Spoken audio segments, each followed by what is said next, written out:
Good afternoon, everyone.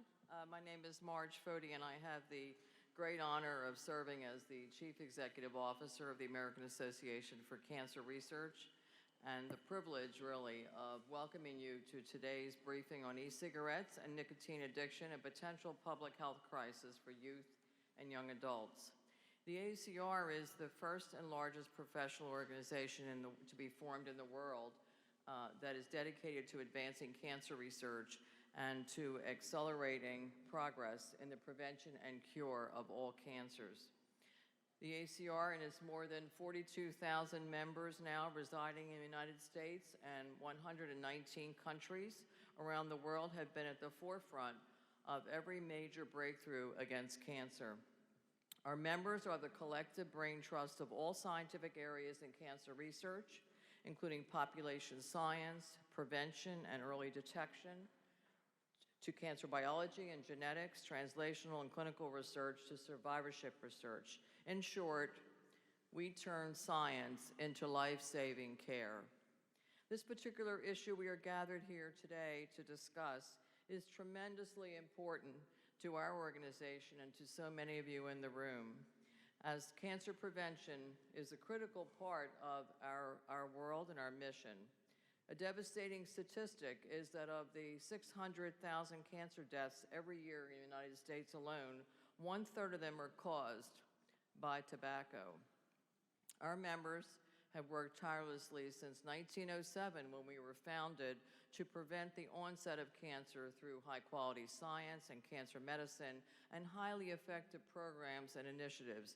And we're laser-focused on prevention and on behavioral interventions that are aimed at reducing the use of tobacco products. Since almost all tobacco use begins at a young age, the use of e-cigarettes by youth and young adults threatens to reverse years of steady decline in the smoking rate in the United States. The dramatic rise in the use of e-cigarettes by youth has been called an epidemic by acting U.S. FDA Commissioner Dr. Ned Sharpless, Surgeon General Dr. Jerome Adams, and other U.S. public health officials. In fact, in a recent interview, former FDA Commissioner Dr. Gottlieb said that one of the worst days of his tenure was the day that the government's 2018 tobacco use survey showed a 78% increase in just 1 year in the number of high school students using e-cigarettes.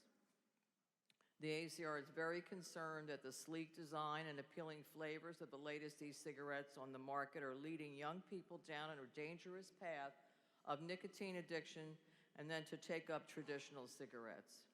Flavors, especially like bubble gum and cotton candy, attract kids in middle and high school levels. Students can hide the small e-cigarette pods and even vape in school. And they think it's fun to do vaping tricks with their friends, blowing out the vapor in different shapes. So while there is ongoing research to determine if e-cigarettes can have a role in helping adult smokers quit, there is already consensus that e-cigarettes are harmful to kids and young adults. The AACR is extremely supportive of legislation to raise the purchase age of tobacco products to 21, to ban e-cigarette flavors that are appealing to kids, and to implement other measures that will keep these devices away from youth and young adults. We have been leader in policies concerning e-cigarettes through the dedicated work of our Tobacco Products and Cancer Subcommittee chaired by Dr. Roy Herbst, and you will hear from him in a few moments about this topic. We will continue to work with members of Congress, the FDA, the CDC, the NCI, and other health organizations to end the epidemic of youth vaping. And we are very happy and appreciative that over 200 individuals from various sectors in this country have come together today to hear the perspectives of two valued members of Congress and of the experts on the panel. Together, we must do all we can to ensure that young people are not becoming addicted to nicotine through these new tobacco products, and that we must inform the public that public health and the importance of avoiding adverse effects on public health should be foremost in our minds. So finally, we're thrilled to see the immense interest today in this briefing. We're deeply grateful to Senator Dick Durbin and Senator Kaine for serving as honorary congressional co-chairs for today's briefing. Most especially, we wish to thank Senator Durbin and his staff for securing this beautiful room, and indeed for all of their kind assistance in making today's congressional briefing possible. So now it's my honor to introduce Senator Dick Durbin of Illinois, who has been a stalwart champion of public health and medical research throughout his stellar 35-year career in the House and the Senate. In addition to his enthusiastic support for ensuring robust and sustainable annual funding increases for the NIH and the NCI, Senator Durbin has worked tirelessly to protect all Americans, especially children, from the harm caused by tobacco products throughout his tenure in Congress. An outspoken advocate for curbing tobacco use, Senator Durbin attributes his passion for working on this issue to the loss of his father, a lifelong smoker, to lung cancer. In the 1980s, Senator Durbin authored landmark legislation that banned smoking on commercial airline flights, and clearly his proactivity in this area has saved countless lives. In 2009, he again co-sponsored landmark anti-tobacco legislation, the Family Smoking Prevention and Tobacco Control Act, which gave the FDA authority to regulate tobacco products and imposed new warnings and labels on tobacco packaging and their advertisements, with the goal, the important goal, of discouraging youth and young adults from smoking. This act also banned flavored cigarettes, placed limits on the advertising of tobacco products to youth, and required tobacco companies to seek FDA approval for new products. In the current Congress, Senator Durbin has introduced legislation that would raise the minimum age of sale for all tobacco products to 21, as well as a bill to impose additional restrictions on tobacco flavors for use in e-cigarettes. For all of his amazing work, the AACR was honored to bestow its Distinguished Public Service Award on Senator Durbin in 2014. Senator, we thank you for your extraordinary vision and leadership in public health and cancer research, and we are grateful for your support of this very timely briefing. Please join me in welcoming Senator Dick Durbin.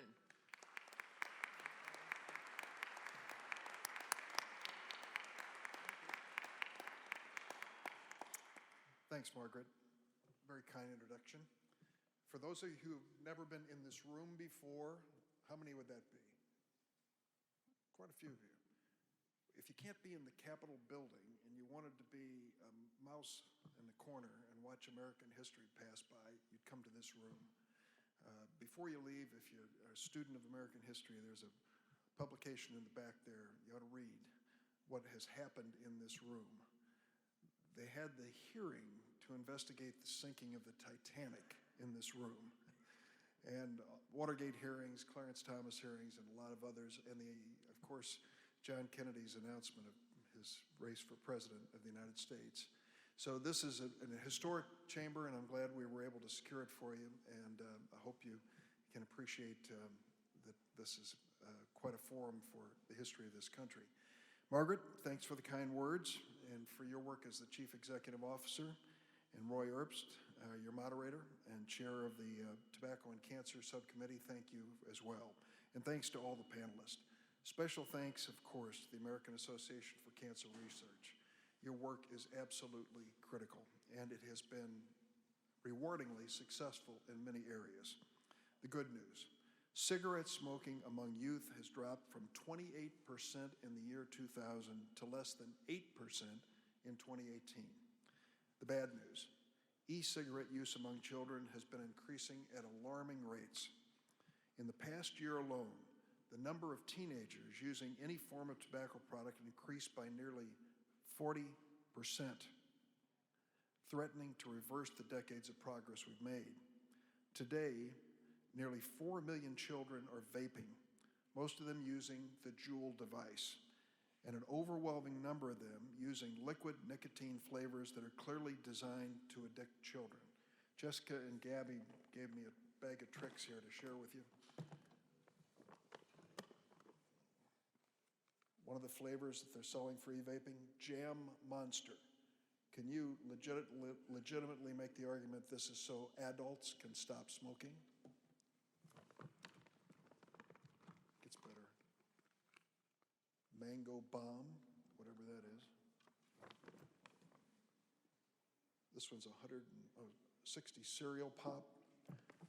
But my favorite and the most insidious, this one, Lung Candy. Lung Candy. Some of you have seen these many times over, but they always fall apart on me when I try to show them off. These Juul devices, which you charge with one of these units here. Somebody will demonstrate to me how to do this. And then, of course, it looks like it's something you would legitimately use with your computer. And, of course, kids are now using that. Ever notice the full-page ads that are going on now by Juul every day? Well, if you're subscribed to the Washington Post, you do, because they are buying these ads so that members of Congress can see them. And what are these ads doing?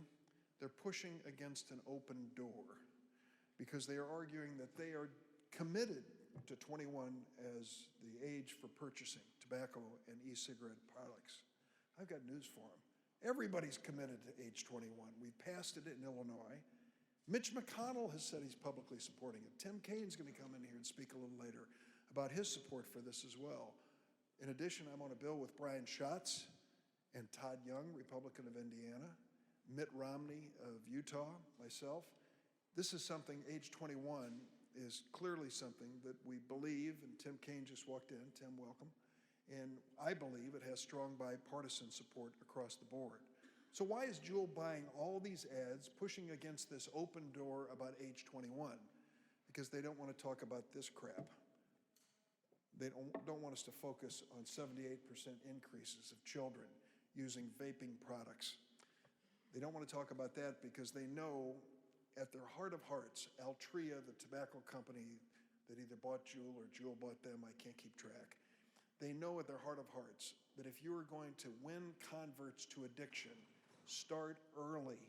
Get the kids addicted. They wanted to get kids addicted to tobacco products for the longest time, and they did. And when we called them on it, they said, but we're buying full-page ads against kids using cigarettes. Where did they buy those ads? In the Wall Street Journal. Now that's something that most kids can't wait to see in the morning, is the Wall Street Journal. Oh, Dad, look at this full-page ad in the WSJ. Ridiculous, as are their full-page ads today. So call them for what it is.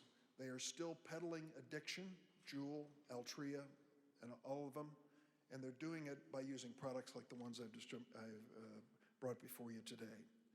Now here's some bad news, Mr. Zeller. I'm afraid I'm going to have to make this report. The Food and Drug Administration is responsible for regulating e-cigarettes and these insidious flavors, and sadly, they are not doing their job. The FDA is sitting on the sidelines while every other public health expert sounds the alarm about these products. From the Surgeon General to the heads of the Department of Health and Human Services, the NIH, and the CDC. It was a former head of the FDA commission, Dr. Gottlieb, who called this epidemic, the e-cigarettes and vaping situation. I've had a conversation many times with him. I wasn't sure he was committed, but when he made that statement and made it publicly, it was pretty clear that he understood the insidious march of this addiction among junior high and high school students across America. I recently had a conversation with the acting commissioner, Director Sharpless. Don't get me wrong, the FDA has issued a lot of press releases. It has talked a big game about what it plans to do sometime in the future. They've even sent out some strongly worded letters. But these actions are clearly insufficient with the epidemic of addiction that we are facing. There are 3 concrete steps that the Food and Drug Administration can and should be taking today before the sun sets on the Capitol Dome. These measures they could take this afternoon could start protecting children from the addiction which we see of vaping. First, the FDA should regulate e-cigarette flavors today. When I asked Dr. Gottlieb, when are you going to get to this? He said, 2021. What? Why are you waiting more than 2 years? For reasons that are inexplicable, Commissioner Gottlieb wants to delay FDA regulation of e-cigarettes, which was set to take effect in 2018, by 3 years to 2021. And unfortunately, Acting Commissioner Sharpless seems to think that waiting 3 years is an acceptable time frame for addressing a public health epidemic. Epidemic, those were the words of the FDA. How many more children will be addicted to nicotine by waiting to 2021? Second, the FDA should use its existing authority to take illegal e-cigarette products off the market. Every day, new flavors are coming to market in violation of FDA's deeming rule that set a bright line that no new product would come to market after August 2016 without FDA approval. The FDA does nothing.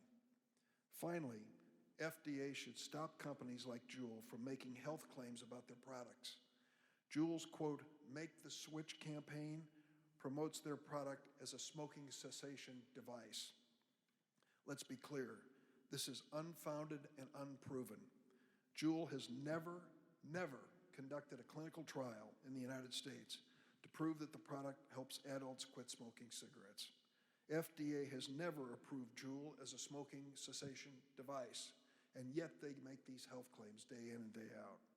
Perhaps most concerning, a Dartmouth study found that e-cigarette use leads to 81 times more new smokers than quitters. We waited too long to protect people from the harm of cigarettes. There were many victims, including my father, at the age of 53, died of lung cancer. We're making the same mistake today with e-cigarettes. Congress should immediately raise the federal tobacco age from 18 to 21, and as I said, that is a bipartisan consensus. This alone will not solve the e-cigarette problem. I believe that any bill in Congress to raise the tobacco age must also be paired with my bipartisan Safe Kids Act, and I want to thank Senator Lisa Murkowski, Republican of Alaska, for being my co-sponsor to crack down on kid-friendly flavors like the ones I'm displaying here. Even better, FDA should use its existing authority and act immediately to help us end the epidemic which they declared. I thank AACR for sounding the alarm on this public health crisis. One of the spokesmen for Juul or Altria, or one of the two, recently wrote an article that they were facing problems, quote, from the Dick Durbins of the world. I can't tell you how proud I am to be truly one of the Dick Durbins of the world. I've been fighting this battle for a long time. We've made a lot of progress. We've got a new front in this battle. We need your help. Thanks.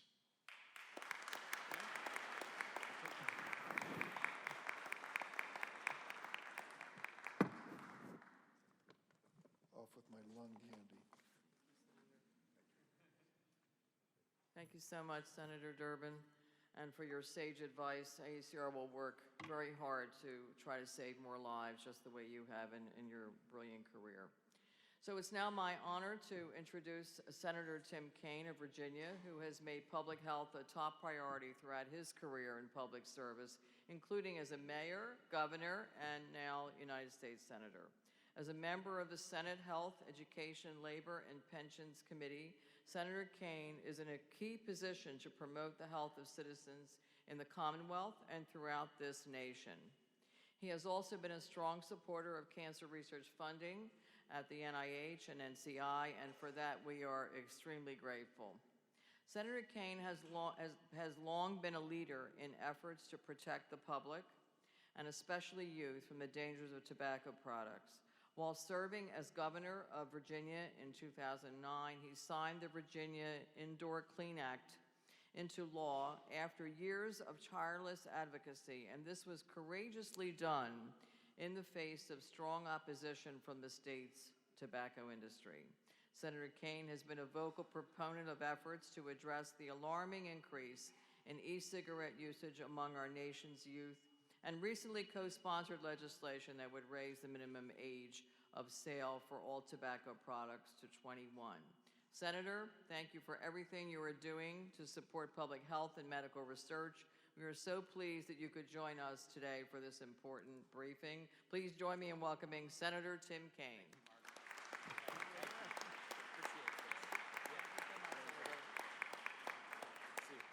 Well, good afternoon. It's wonderful to be here with AACR and an important topic, and I'm very happy to follow Senator Durbin, who has been such a leader in this area. I associate myself with the comments he made about e-cigarettes. We've weighed in with letters to the FDA on many of the points that he suggested could be done right now. I'm here to talk about a bill that I've introduced with Senator McConnell, the Tobacco-Free Youth Act, and I want to thank the AACR for your strong support of the bill, along with many other health interest groups, student-focused groups, youth organizations who are coming together. And I want to talk about two things about the bill. First, why Kaine and McConnell? And second, what does the bill do? Kaine and McConnell are an unlikely pair. I've been here 6.5 years, and there is no Kaine-McConnell bill that was introduced before this one. But the reasons are really twofold. We come from tobacco states. Virginia and Kentucky are two of the top 3 producers of tobacco together with North Carolina. We've had long histories on this issue. So I banned smoking in public buildings when I was the governor of Virginia by executive order, and then waged a 3-year battle, losing the first 2 years and finally succeeding to enact legislation that banned smoking in restaurants and bars in Virginia. And I did that in sort of, one of the main tobacco, not only states, but cities in the country. And it was a very, very tough battle over the course of 3 years. I eventually won it, because I was persistent, but I really won it because the public wanted it. And they made that very, very clear to legislators who were opposed the first 2 years and then switched. What you might know is that Senator McConnell has also had a real interest in this. He helped engineer the tobacco buyout and has often talked about how that has sort of transformed Kentucky's economy. The number of tobacco producers has gone from 10,000 or so, and it's been dramatically reduced because of the tobacco buyout. He was very involved in the Farm Bill's recent lifting of federal prohibitions on the production of hemp. It turns out hemp grows where tobacco grows, and so states that have had tobacco industries have had to find alternate economies for farmers, and hemp is a powerful one of that.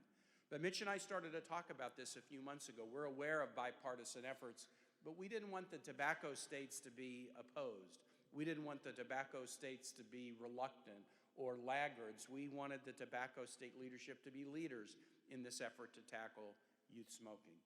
The second issue, in addition to being from tobacco states, is just our awareness of what's happening in the public health world. Senator McConnell is very focused on the fact that the Kentucky tobacco-related cancer rates are dramatically higher than the national average. He told me, look, if you were in a town where there was a Ford plant, you drove a Ford. If you're in a state that's a tobacco state, too many of our people smoked, and so lung cancer rates in Kentucky are enormously high. In Virginia, our lung cancer rates aren't so high, thank goodness. I was governor and remember the celebration like it was yesterday when we got the news that our youth smoking rates were less than the national average. And for a state that is a tobacco producer with such a tobacco history, we celebrated that day when our youth smoking rates were below the national average. But how horrible it's been in recent years to see the progress we've made in Virginia and elsewhere in reducing youth smoking dramatically turned around. So much progress lost because of e-cigarettes and vaping. So that explains the reasons that we work together on the bill, the Tobacco-Free Youth Act. What does the bill do? It does 5 things, and I'll just state them quickly. Raises the federal tobacco age to 21 for all tobacco-related products, for every person or population, no preemption of states' abilities to do more or pass stricter rules, and finally, a powerful incentive using SINAR funding, which is funding that goes to the states for substance abuse treatment, to try to encourage states to also raise their tobacco ages to 21. Why did we do that? If you're raising the federal age, why would you also want to put a powerful incentive for states to raise their ages? Because you get more enforcement. I was a fair housing lawyer in another life. There was a federal Fair Housing Act. But also 50 states and the Department of Columbia have their own fair housing acts. They don't need to. The federal law applies everywhere. But state and local enforcement through state and local ordinances and statutes has a way of dramatically increasing enforcement.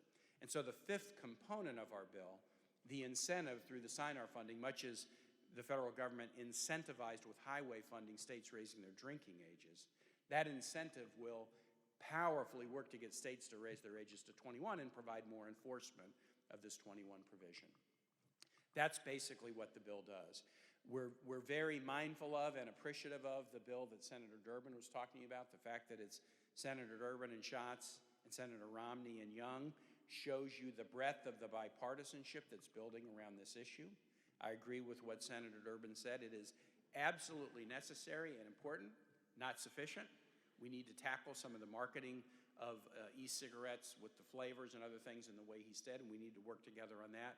But it is my hope we can take advantage of the bipartisan moment to move ahead and get the age to 21. AACR and others have raised some legitimate concerns that we need to be very focused on as we move through this process. First, on the first four provisions of the bill, age to 21 for every product, no exception for any population, no preemption of states. AACR said we support the bill. Don't let those things get watered down. That's very, very important for us as we move through this process. Those were my four preconditions in entering into the discussion. I needed to be comfortable with those four pillars in order to introduce the legislation. A fifth concern that's been raised that I get, but I just want to address for a minute is, if you put Factor 5 in the bill, the incentive for states, do you give the tobacco industry the ability to play mischief in states? Guess what, folks? They already have that ability. If we did nothing federally, there are active efforts in every state by tobacco executives and tobacco companies to work with state legislatures to do things that you may or may not like. Providing a powerful incentive for states to raise their age to 21 does not lead to more prospects for mischief. I think it just gives us more potential to enforce. But you do have to worry about the state issues today. If none of the bills pass, that's something we need to pay attention to. It's good to see so many interest groups, health, education, medical research groups coming together to support this proposal. It's good to see the bipartisan consensus that's emerging. We could do something very powerful and strong for the health of the country if we move the federal tobacco age to 21, and I'm glad to be a part of the effort to do it. Thanks so much.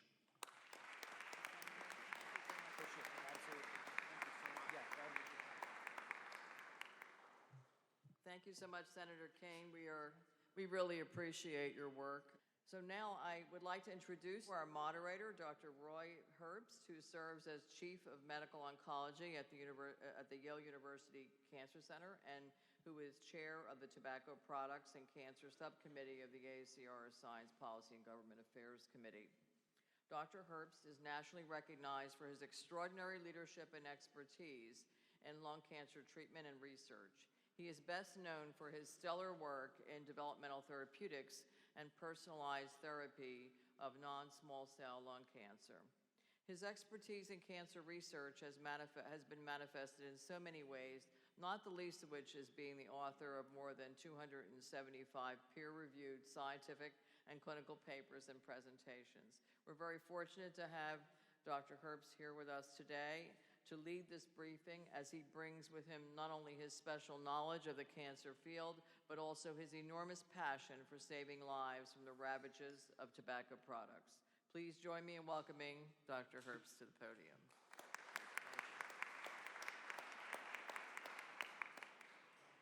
Thanks, Marge. We're off to a great start, and now we'll have a panel to discuss some of the evidence and data regarding this very important issue. So as you heard, our AACR Tobacco and Cancer Subcommittee was convened in 2009 to foster scientific and policy initiatives to reduce the incidence of disease and mortality due to tobacco use. We've been especially active on the e-cigarette issue during the last few years, hosting briefings like the one you're at today, facilitating sessions on the topic at our AACR conferences, including the most recent annual meeting this last April in Atlanta, and submitting numerous comments in response to the many different requests from the FDA. Additionally, on January 8th, 2014, the AACR published a joint policy paper with the American Society of Clinical Oncology recommending specific steps to regulate e-cigarettes, to minimize the potential health consequences of their use, and to protect youth from early adoption through marketing and advertising restrictions, much of what you've heard already about.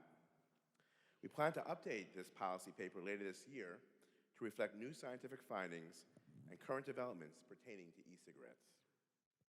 Today, you will hear from the latest available science on the effects and content of e-cigarettes, as well as some suggested approaches for how best to halt the concerning rise in youth vaping and nicotine addiction. It's very clear that there are many policies that government can take to cut youth's use of e-cigarettes, while also potentially reducing the harm that combustible cigarettes are causing for adult users. Eliminating kid-friendly flavors and restricting the marketing of e-cigarettes are just a couple of important steps that could be taken. While continued research is necessary for us to evaluate the usefulness of e-cigarettes in helping current smokers to quit, it is crystal clear that these products have no place in the hands of young children, teenagers, or young adults. To that end, the AACR will continue its advocacy efforts with Congress, the administration, and the general public to ensure that we minimize or eliminate the potential harm of e-cigarettes by non-smokers, particularly among youth and young adults.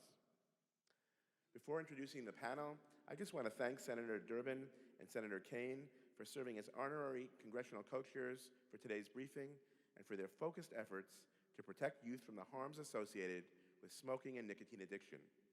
The AACR greatly appreciate their work and commitment. I would also like to thank our CEO of the AACR, Dr. Margaret Foti, for her extraordinary leadership and passionate commitment to the prevention of cancer through tobacco control. So I'm really glad to see so many people here today, and now we'll proceed with a panel. We have a panel of experts, and we'll start with Dr. Brian King, Deputy Director of Research Translation at the CDC's Office of Smoking Health. As I mentioned, Dr. King has worked for over a decade to provide sound scientific evidence to inform tobacco control policy and to effectively communicate this information to key stakeholders, including decision makers, the media, and the general public. So I now welcome Dr. King.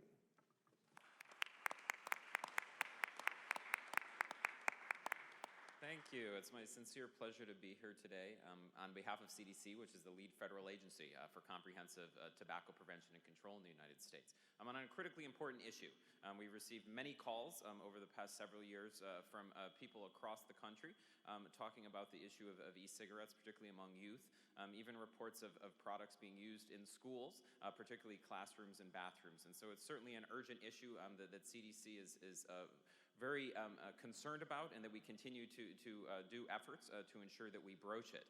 But it's important also to know that CDC is one of trifecta of federal agencies that are working on this product. And I'm pleased to be here on a panel also with my federal partners from the FDA as well as the National Cancer Institute at NIH. And together we have had complementary and distinct roles in terms of addressing this epidemic among our nation's youth. That being said, those efforts by the federal government have been critical to reduce conventional cigarette smoking rates over many years. It's a phenomenal public health achievement, what has been accomplished in terms of reducing smoking in this country. We've seen declining rates among youth since the late 90s and among adults since the mid-1960s. And this has led to declines in use of these products. But it's important to note that the tobacco product landscape is diversifying, and so must we. What we don't want to be doing is playing a game of public health whack-a-mole when it comes to kids, where we allow certain products to go down and others to stay the same or even go up, as is the case with e-cigarettes. And that's certainly what we're seeing in terms of the data. Data from the National Youth Tobacco Survey, which is a school-based survey conducted by CDC in collaboration with our FDA partners, found marked upticks in e-cigarette use through 2015, a 900% increase in use. And then we started to implement evidence-based strategies and warn the public about use, and we actually saw a decline in 2016. And that was a good thing. But then the landscape started to evolve, and we saw new products enter the landscape, particularly USB flash drive devices such as pod mods, including Juul, that led to a marked uptick, nearly 80% increase in youth e-cigarette use within a single year. And we've been assessing substance use among kids for the past 40 years, and that was actually the single greatest year-over-year increase in any tobacco product ever that we've seen in the past 4 decades in terms of use among our nation's youth. And that's why e-cigarette use is presently an epidemic among our nation's youth. But it's also important to note that we have variations in product use across different populations. And when it comes to youth, 21% of our nation's high school students are current e-cigarette users, compared to 2.8% among adults. And that's why this is a critical population to address when you have 7-fold higher rates among a population that is particularly vulnerable to use. But it's not just youth, it's also young adults as well. This is a very critical age group as well. We know that 40% of young adults age 18 to 24 who use e-cigarettes have never smoked a conventional cigarette. And that's a concern because it's a gateway to nicotine use, which we know is highly addictive, among other things that we'll hear about later today. And it's also important to note that when considering whether e-cigarettes are a public health promise or peril, there could be different impacts on different populations. We know e-cigarettes are markedly less risky than conventional cigarettes, but that doesn't mean that there's no risk. At 7,000 chemicals and 70 carcinogens, most things are safer than conventional cigarettes. But when it comes to e-cigarettes, we know that there are no redeeming aspects of these products among youth. Youth use of tobacco products is unsafe, irrespective of whether it's smoked, smokeless, or electronic. And so when we're talking about youth concerns over these products, one of the primary issues is nicotine. We know that nicotine is the common denominator in these products. A study conducted by the CDC, published in the American Journal of Public Health, found that 99% of the e-cigarettes sold in assessed channels in the United States contained nicotine. And that's coupled with science showing that a lot of kids don't even know the products contain nicotine. A recent internet survey found that about 2/3 of kids who use Juul did not know that nicotine was always in those products. And Juul always contains nicotine, at least for the products that are sold in the United States. And so that's very important to remember. So why is nicotine a problem? It's highly addictive. We know that it can harm the developing adolescent brain, particularly the prefrontal cortex, which is responsible for learning, attention, and memory. And that's important for young adults as well, because we know that the brain continues to develop until about age 25. And so that youth-young adult demographic, again, is critical to remember. And we also know that nicotine can prime the brain for addiction to other drugs. And so that's a continued concern that the use of e-cigarettes could lead to use of other substances. There's an evolving body of science that we'll hear more about later showing that youth who use e-cigarettes are at an increased likelihood of smoking regular cigarettes in the future. But it's important to note that the nicotine is also changing in these products. And it's not the same nicotine that we've seen in other products. And so let's think back to our high school chemistry class. And if you remember the litmus test. And so basically things that are very acidic are very red, and things that are very alkaline are blue, right? I hope they're still teaching chemistry in American high schools. And so when you look at the nicotine that's in most e-cigarettes and other tobacco products, it's free-based, so it's very volatile. And effectively what's being done in these new products, including Juul, is they've lowered the acidity of the products, and it makes it more acidic. So what does that do? Well, it's less volatile, which means it's gonna go down a lot easier. And so the high rates of nicotine in these products, coupled with the fact that they're going to go down a lot easier, has created a crisis in terms of products that are going to be particularly appealing to nicotine-naive populations, such as youth and young adults who have never used these products. On balance, they could be very effective in replacing the nicotine that adult smokers are getting from cigarettes. And there's an evolving body of science showing that e-cigarettes could potentially help certain smokers to help them quit. But we still need more science on the issue. But in the interim, any benefits among adults cannot come at the expense of our nation's youth. And that's why it's a critically important lever to broach. But in addition to other health concerns, we know there's a lot of factors that are leading to this epidemic of youth use of e-cigarettes in this country. And I like to sum it like this: the trifecta of factors. Advertising will lead a horse to water, the flavors will get them to drink, and the nicotine will keep them coming back for more. And that is the trifecta of factors that are influencing use among our nation's youth. And so when it comes to population-based interventions to broach it, addressing those levers are going to be critical in order to reduce use among youth in this country. And that being said, when it comes to the interventions that we know work, we don't need to reinvent the wheel. We just have to grease that squeaky wheel. We have the luxury of over a half-century of science showing us what works in tobacco control, and we can modernize those interventions and strategies to address the diversity of tobacco products that our nation's youth are using.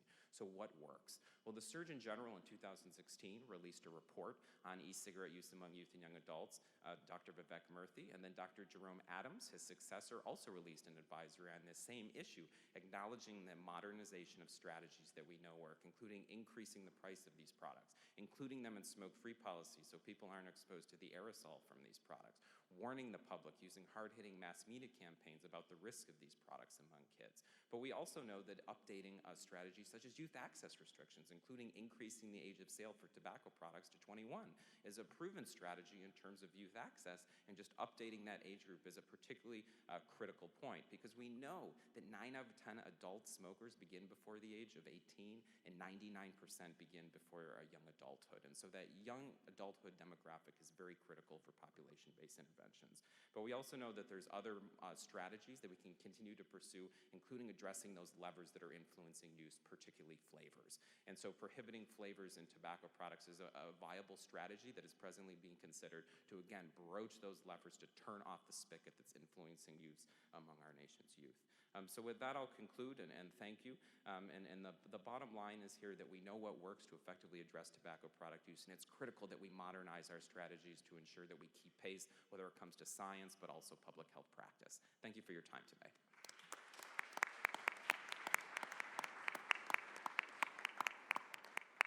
Thanks, Brian. We'll have time for questions and discussion at the end. So now it's my pleasure to introduce Mitch Zeller, who's the director of the FDA's Center for Tobacco Products. The Center for Tobacco Products was established by enactment of the 2009 Family Smoking Prevention and Tobacco Control Act. That's when our committee was formed, not a coincidence. And their mission is to make tobacco-related death and disease part of America's past, not America's future. And by doing so, ensure a healthier life for every American family. So Mitch, thank you for coming today.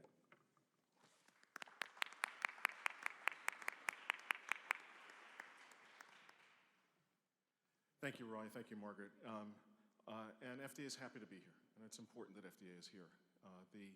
The ongoing dialogue about new and emerging technologies for products that we regulate and engaging with all sectors, members of Congress, industry, tobacco control and public health organizations is critically important, even if we have to sit there and take it.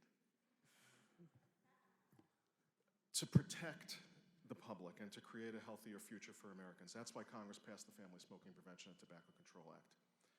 And it was signed into law on June 22nd, 2009. We're very close to approaching the 10th anniversary of the enactment of that law. Since 2009, FDA has had the authority to regulate tobacco products intended for human consumption to reduce harm. The immediate grant of authority, as I think everybody knows, was cigarettes, cigarette tobacco, smokeless tobacco, roll your own tobacco. But the law had that odd word, deem. It said we could go through a rulemaking process and deem other products that meet the statutory definition of a tobacco product to be within our regulatory reach. And on August 8th, 2016, that final rule began to go into effect that deems all products that meet the statutory definition, which basically is anything that's made or derived from tobacco and intended for human consumption. And that's how we have regulatory authority over this broad category that we call ENDS, so basically any E-hyphen product. Little counterintuitive to think that we're regulating e-cigarettes as tobacco products because there's no tobacco in them, but that comes down to that second prong of the definition, derived from tobacco. The nicotine in e-cigarettes is derived from tobacco.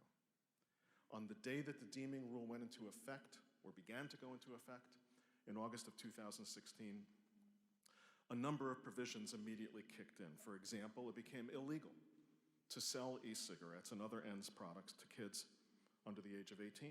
And it became mandatory for retailers to check photo ID for anybody under the age of 27. In addition to doing this enforcement at the retail level, FDA began conducting regular inspections of ENDS manufacturing facilities.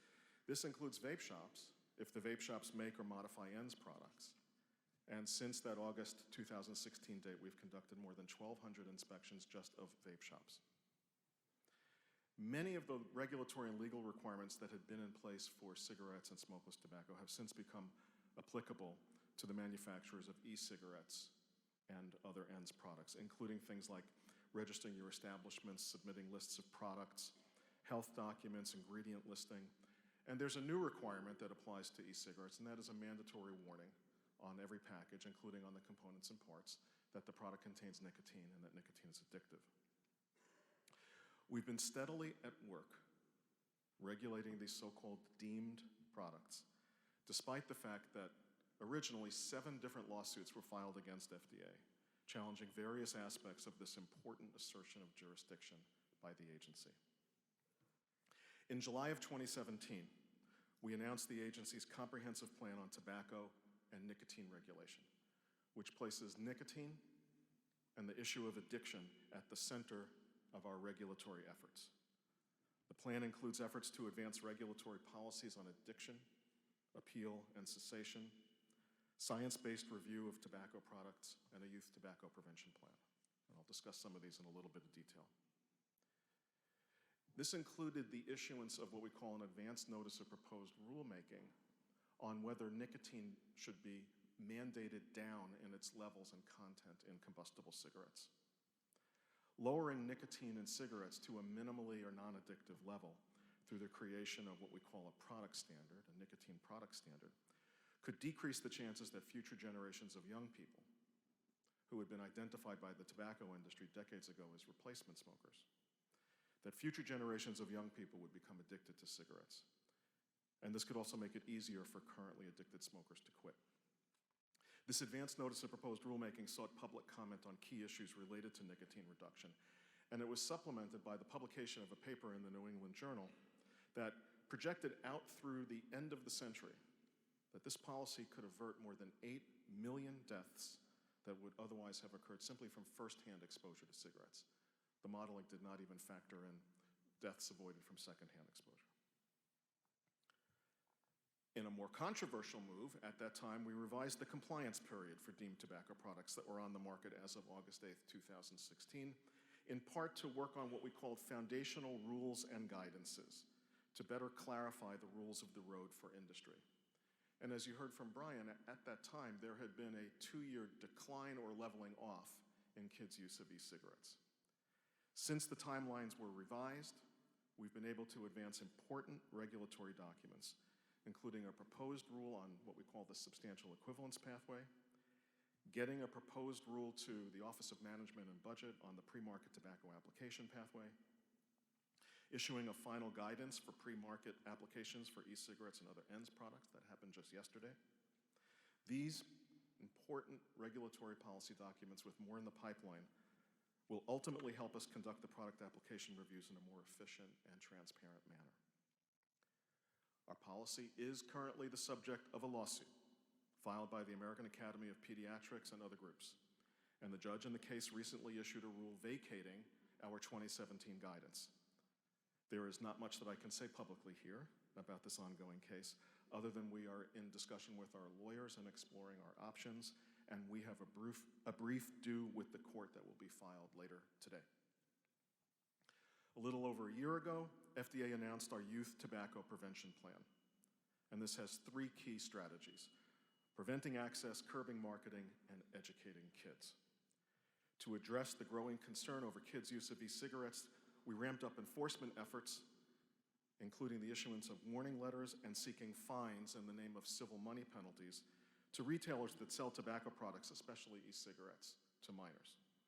In the largest coordinated enforcement effort in the history of the Food and Drug Administration, we issued more than 1,100 warning letters and launched 131 civil money penalty actions against retailers who illegally sold any e-cigarette to a kid. We issued 17 warning letters for the sale of e-liquids with labeling and advertising that resemble kid-friendly food products like juice boxes, candy, and cookies. This is not a paper tiger effort. This is not just letters that go to companies. All 17 companies reformulated their labeling, their packaging, and their advertising in response to those warning letters. We initiated enforcement action against certain outlets for Walgreens and Circle K. Apparently, the warning letters and the civil money penalties weren't enough to get the attention of these companies. There were so many repeat violations that for particular outlets, for those 2 national chains, we went before an administrative law judge to seek what's called a no tobacco sale order that would bar those specific locations from selling any tobacco products of any kind for up to 30 days. And then when we looked at the data from our enforcement program that's been in place since 2010, and last fall we conducted the 1 millionth compliance check of retail establishments. We sent letters to Walmart, 7-Eleven, and 10 other national chains because they had violation rates north of 15%. 15% of their stores illegally sold to kids over the life of our inspection program. More recently, we issued warning letters to 2 companies that remarkably were manufacturing, selling, and distributing nicotine-containing e-liquids with misleading labeling and advertising to have them imitate FDA-approved, heavy-duty, codeine-based cough syrup medicines. And just last week, jointly with the Federal Trade Commission, we issued warning letters to 4 firms that manufacture flavored e-liquid products for violations related to online posts by social media influencers on each company's behalf, which included failure to include that nicotine addiction warning that I mentioned earlier. Last summer, we became aware of the scale of the increase in e-cigarette use amongst youth from 2017 to 2018, when the preliminary results of the 2018 National Youth Tobacco Survey were first shared with the CTP leadership. Working with Brian and his CDC colleagues, we rushed the dissemination of the 2018 results out to the public. Normally, those results would not have published until this month. Normally, the NYTS data doesn't get published until June of the following year. You've heard some of the numbers, let me repeat the highlights. From 2017 to 2018, a 78% increase in current e-cigarette use amongst high school students and a 48% increase amongst middle school students. Among high school students who currently use e-cigarettes, there was an increase in both the frequency of their use and in the use of flavored e-cigarettes. Overall, almost 5 million youth currently used any tobacco product, out of which about 40% used 2 or more products. For e-cigarettes, the number is 3.6 million kids currently using e-cigarettes. These alarming numbers prompted FDA to consider all policy options with respect to deemed products, including new revisions to the compliance policy for ENDS products that were already on the market. This past March, we released draft guidance. This guidance outlined policy changes and prioritization of enforcement resources that we may consider with regards to e-cigarettes and ENDS. Among other things, the draft guidance noted that flavored ENDS products other than tobacco, mint, and menthol flavoring, and ENDS products that are targeted to minors or likely to promote use of these products would be high on our priority list for enforcement action. The comment period closed on April 30th. We received over 15,000 comments, and we're currently reviewing them. Another key part of our plan is public education efforts. In September of last year, we launched the Real Cost Youth E-Cigarette Prevention Campaign, targeting the 10.7 million kids aged 12 to 17 who have either used e-cigarettes or through our research, we believe are at risk of trying them. Campaign messages focus on educating these kids that using e-cigarettes, just like cigarettes, puts them at risk for addiction and other possible health consequences. The ads are running online and include location-targeted advertising around high schools nationwide, as well as really snarky posters in high school bathrooms. The posters were mailed to all 37,000 public and private high schools across the country, and we'll be sending another round of new posters to high schools later this summer as part of a back-to-school effort. Also this summer, we will be launching brand new advertising, and for the first time, we will be running these ads on a paid basis on television. To increase the reach and the impact of some of these efforts, we had some important partnerships. One of them was with Students Against Destructive Decisions, and the other was with Scholastic, where we were able to produce and deliver lesson plans and infographics to more than 700,000 teachers and administrators around the country. We then separately developed brand new material, posters for doctors, youth groups, state and local public health agencies, and others who would find these resources helpful in getting the word out to kids and e-cigarettes. For our advertising campaign, in the first 8 months since its launch, the campaign has seen nearly 700 million teen impressions. And in those 8 months, when we have been promoting NCI quitting resources to teens who are asking for help, online chats and calls from youth and adults have increased over 250% compared to the 8 months prior to the campaign launch. So let me close by where I started. It's very important for FDA to commit to and engage in an ongoing dialogue with all interested parties on every aspect of this debate. It's why we're here. It's why I sat there and listened earnestly to what Senator Durbin had to say. And it's why the dialogue with Congress and the public health community and the tobacco control community, regardless of one's views on the issues related to harm reduction and the continuum of risk, are going to continue. No one said that our job as regulators was going to be easy, but it is a labor of love. We love what we do every day when we come to work, and we're happy to be here today. Thank you.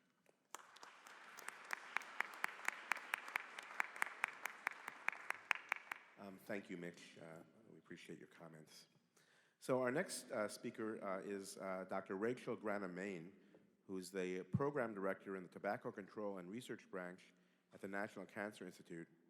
Dr. Grana-Main has expertise in the topic of electronic cigarette marketing and use and the public health and policy impact of novel tobacco and nicotine products. Rachel.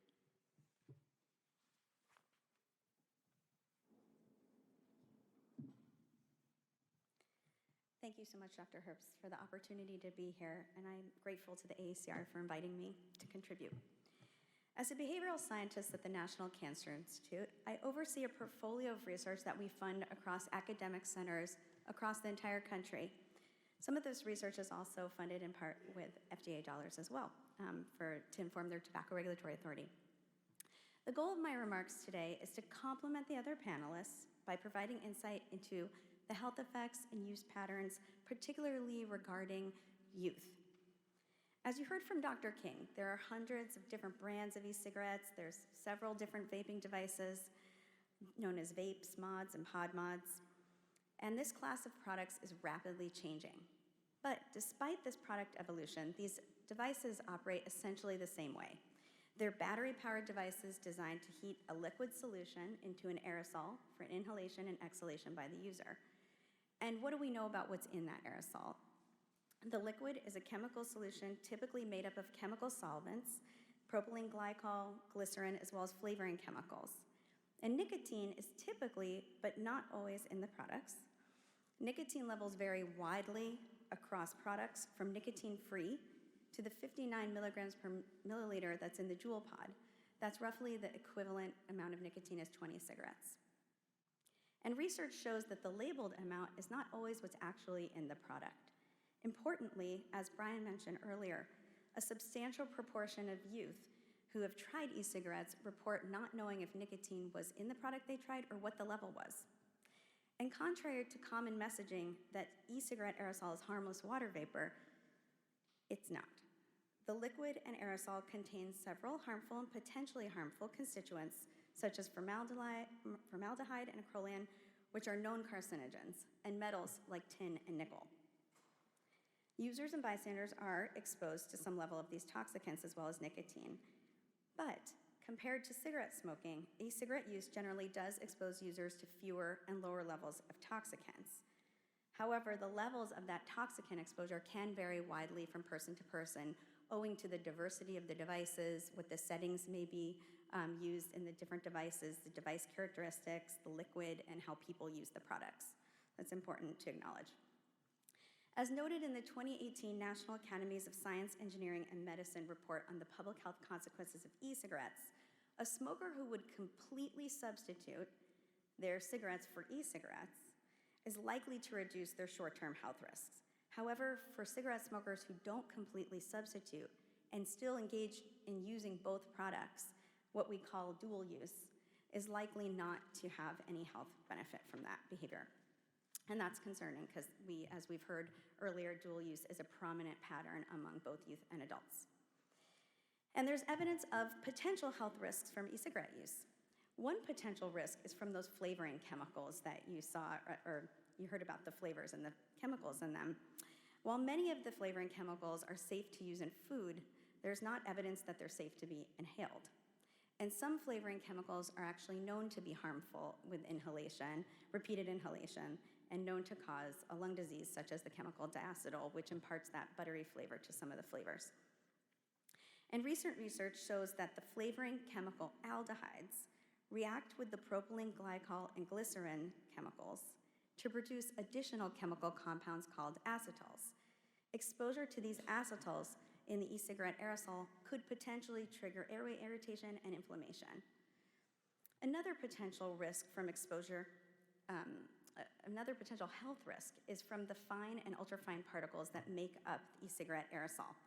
When inhaled, these particles enter your respiratory system, can circulate throughout the body, potentially causing cardiopulmonary events or effects.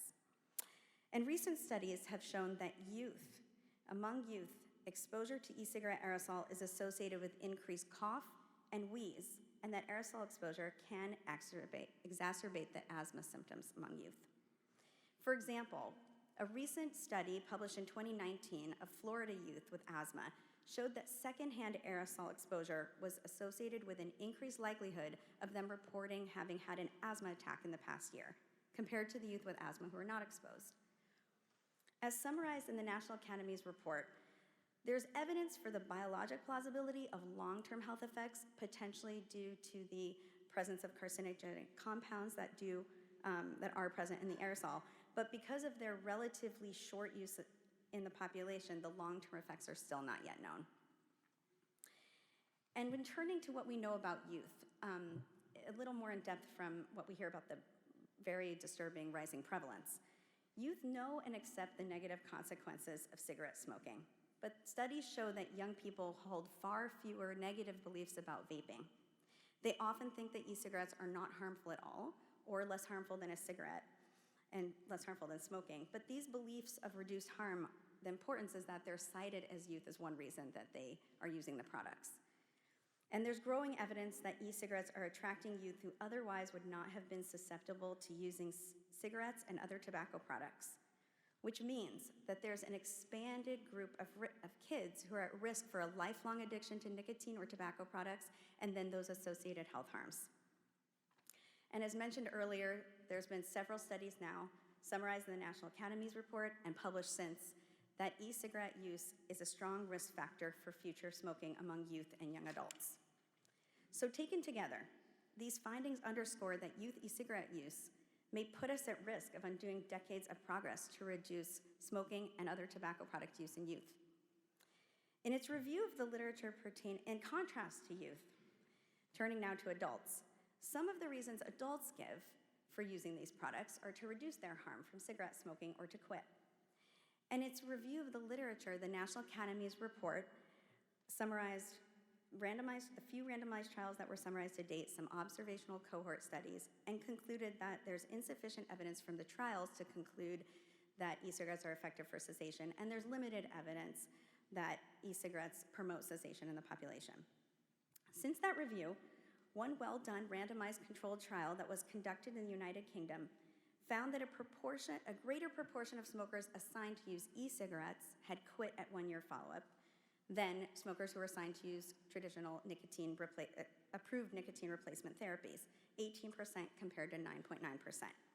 However, importantly, they also found that most of the quitters in the e-cigarette group, 80% of them, were still using the e-cigarettes at follow-up, compared to 9% of the group who were assigned to use the nicotine replacement products, still using nicotine replacement at follow-up. And given that we are uncertain about the long-term health consequences of e-cigarette use, this could be a cause for concern. Also, the results may not be generalizable here in the US, since it was conducted in the UK, where there's a different regulatory and policy framework, including some substantial restrictions on the advertising and marketing of tobacco products. The bottom line is, as you heard earlier, that more research is urgently needed to be conducted to understand the effects of e-cigarettes in the real world on the individual smoker as well as at the population level. So in summary, there are many important research questions as yet unanswered regarding these products. But I'll turn now to just a few important points where we need more research. We need to better understand how to monitor the rapidly evolving marketplace of tobacco products. With regard to the health effects, we still need more data on short-term effects as well as a critical need for long-term health effect data. And although it's already clear we have a very pressing public health problem with respect to the youth e-cigarette use, there are still critical questions about the trajectory of that use, what that means over time, especially as it pertains to other tobacco product use like smoking. And we also need to understand the use patterns in adults and what that means for quitting cigarettes. And finally, we urgently need research to understand the risk and protective factors for youth e-cigarette use so we can develop interventions. And as you heard from Dr. King, We need to apply what we've already learned from our youth smoking prevention and cessation research to develop these interventions to help reduce youth e-cigarette use. Thank you so much for your time.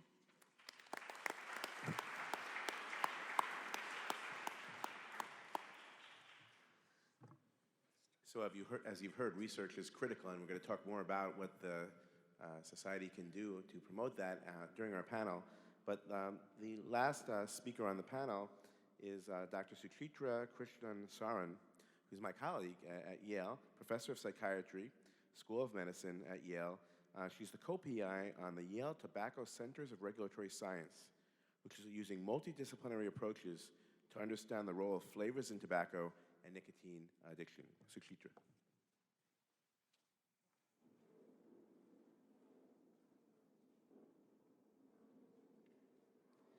Thank you, Roy, and thank you for inviting me to this very important presentation.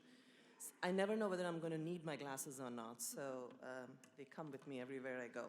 But I was asked to speak to you about the appeal of these products in youth, and why do kids like these products so much? But before I get into that, I have to tell you that as a behavioral scientist, I have been studying substance use behaviors in youth for a very long time. And I have never seen such an exponential rise in the use of an addictive product by youth. So this is very, very concerning. The rapid growth in this industry has also made it very hard for scientists like myself to generate the science to keep up with this growth. So our understanding of these products as they evolve is very, very difficult to do. We really need scientific evidence, as Rachel said, on the appeal, addiction, and toxicity of these devices, because we need this evidence to support all the regulatory efforts that the FDA is undertaking, including the prevention and cessation efforts. So science is really the key to understanding and supporting a lot of these efforts that are ongoing. As far as the appeal, our research shows us that youth are drawn to the novel nature and variety in e-cigarette devices. In 2016, there were 466 brands of e-cigarettes in the marketplace and over 15,000 e-liquid flavors. The appeal of these devices appears to be related to the ease with which they can be personalized by youth by either changing the nicotine concentration and flavors or modifying the temperature and the puff volume of these devices. Youth also frequently use these devices for alternative behaviors like vape tricks and using other substances. And importantly, many of these devices are so discreet, you heard about this earlier, they can be easily hidden. And this has led to their use in schools and many other places where tobacco use is forbidden. In fact, today in many US schools, e-cigarette use is one of the biggest problems, and e-cigarettes are being confiscated on a daily basis. And most schools do not have the knowledge or resources to deal with this vaping problem. We also have a lot of concerns about exposure of the young developing brain to nicotine, especially at the very high concentrations that you see in some of these newer pod devices like the Juul. Our recent evidence suggests that youth really like the nicotine buzz from the Juul, and this is very concerning. Nicotine is a highly addictive drug, and it's a neurotoxin in the adolescent brain. During adolescence, the brain is undergoing a lot of developmental changes. It's maturing to prepare us for adulthood. And exposure to nicotine during this period can change how the brain grows. The youth brain is also more sensitive than the adult brain to these addictive effects of nicotine. We have known for a very long time that most people who start cigarette smoking start prior to the age of 18. Those who start earlier are more addicted and have a harder time quitting smoking. E-cigarettes behaviors seem to be following a similar pattern as cigarette use behaviors because, these devices are mostly used by young people today. Teens who are regular users of e-cigarettes report symptoms of craving, feeling anxious when they do not have their e-cigarettes. All these are hallmarks of a behavioral addiction. Many youth who start with e-cigarettes then move on to using combustible cigarettes. And we know from a lot of preclinical science that nicotine not only changes memory and cognition, but it can also increase your likelihood or risk for depression and anxiety-like behaviors and use of other substances. Exposure to nicotine can also change many other physiological processes in the body, including the functioning of the heart. In fact, some of the negative effects that we are seeing from e-cigarette use based on scientific evidence that's emerging is on cardiovascular markers. Nicotine exposure in adolescent animals can also produce epigenetic changes. These are heritable changes in gene expression, like the genes that are involved in asthma. So this is another significant concern. You know, a big problem is that all these years we have educated the public about the harms of tobacco. We've told them combustible tobacco is bad, tobacco is bad. We have never educated them about the effects of nicotine. And this is a huge problem, because most people think that nicotine use is benign and it doesn't have any toxic effects. And this is something we need to change. Youth often report that the presence of appealing flavors is what draws them to these devices, and you heard a little bit about flavors. They are drawn to the images of flavors on packaging materials, the taste and smell of the flavors in the aerosol, as well as the very quirky and unusual names for flavors like dragon's milk and unicorn puke. I don't know what these contain, but they would draw me to wanting to try these devices just because of the quirky names. We have shown that exposure to flavor images in e-cigarette ads increases activity in the brain reward system, suggesting that the flavor images are in of themselves can be addictive and can cause and can draw people to using these devices. Flavors also make it easier to vape the e-liquids by improving the taste of the aerosol and reducing the irritant effects of nicotine. But it's important to remember that while e-liquid flavors may taste and look good, they are not benign. As you just heard, they are made up of a number of chemicals like benzaldehyde, cinnamaldehyde, and these are all known inflammatory agents. Our recent findings suggest that some e-liquids and aerosol have high levels of these chemicals, sometimes close to established safety levels for human exposure, so this is very concerning. While we know little about the short and long-term toxicity of inhalational exposure to these flavor chemicals, we do know that at very high levels they can be cytotoxic, that is, they can kill cells. So we also need to educate youth that regular use of e-liquid flavors could expose them to all these toxicities. The other thing that's important to remember is that youth are also drawn to the marketing of e-cigarettes and e-liquids, especially on social media websites. They get most of their information from Facebook, YouTube, and other social media outlets, or from their friends who use these outlets. These sites often glamorize e-cigarette use behaviors and never discuss safety. Ads for these products include attractive young people and social media influencers whom younger youth can relate to. And many youth initiate e-cigarette use because of these very positive perceptions of these products and pressure from their peers. So prevention efforts also need to correct such misperceptions amongst youth and restrict youth access to such information on social media sites. This is also very important. We need comprehensive laws and regulations similar to those used for combustible cigarette use to stem this rise in use of e-cigarettes amongst US youth. We must have laws that prohibit sales to minors and include these devices in Clean Indoor Air Acts. But importantly, these devices should be regulated in a way that they are accessible to smokers who may be considering using them for quitting or reducing cigarette use. And for this, again, we need science. We need to understand what characteristics of these devices do smokers like and what attract youth, so that we can regulate these products in a way that they're available for people who want to use them, but not available for youth who might initiate use. And finally, we also need to develop youth-focused e-cigarette cessation programs. There's a huge need for this. We have so many youth who come to us every day and say, I'm addicted to these products and there are no programs to help me quit using. These interventions need to be developed well and provided in venues that youth can access, like schools and pediatricians' offices. In summary, I would say regulatory and prevention efforts are really needed to control this exponential rise, but what we also need is good science to support these regulatory and prevention efforts. Thank you.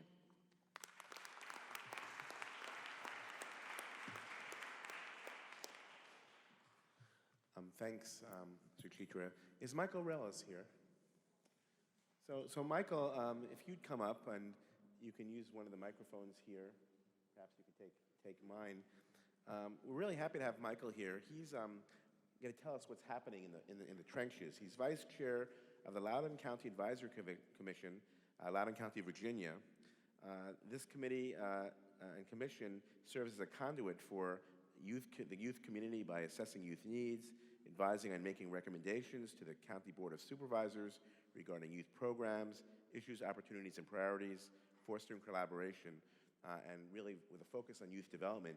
And if you just want to say a few words, what are you seeing? What are the patterns of use that you're seeing firsthand in your community, and what are you doing to educate the parents and the students and the educators about this? Michael? Kind of on the ground level, we represent 95,000 kids in Loudoun County, and what we're seeing is in 2018 alone, we had a 120% increase, 120% increase in school-reported tobacco incidents. Our schools are doing a great job trying to combat this. They've really done 4 things. They changed their tobacco-free zone to a smoke-free zone. So now any kind of smoke is not allowed on the school property. They've taken the teachers aside and they've educated the teachers on what it looks like, what use and availability looks like in schools. And it looks different.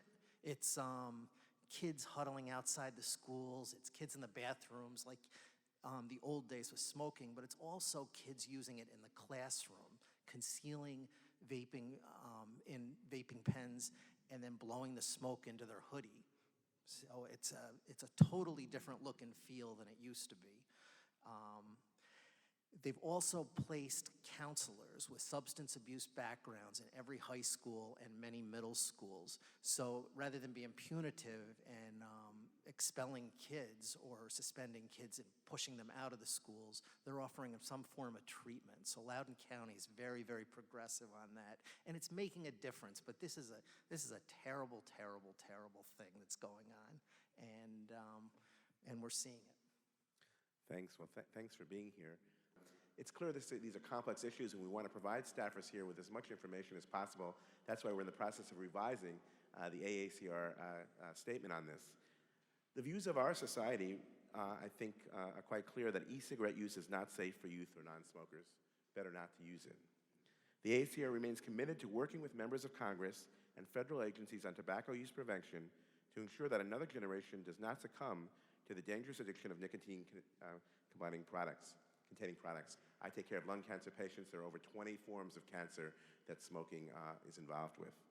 We support a comprehensive set of policies aimed at reducing e-cigarette use among youth and young adults, including raising the age of tobacco purchase to 21 in a way that will not allow for the tobacco industry to have undue influence, and we heard a little bit about that from the senator, ban the sale of flavors that are attractive to youth, and enforce restrictions on marketing to youth. We're glad you all took the time to come today. Thank you to the panel. Thank you to the AACR.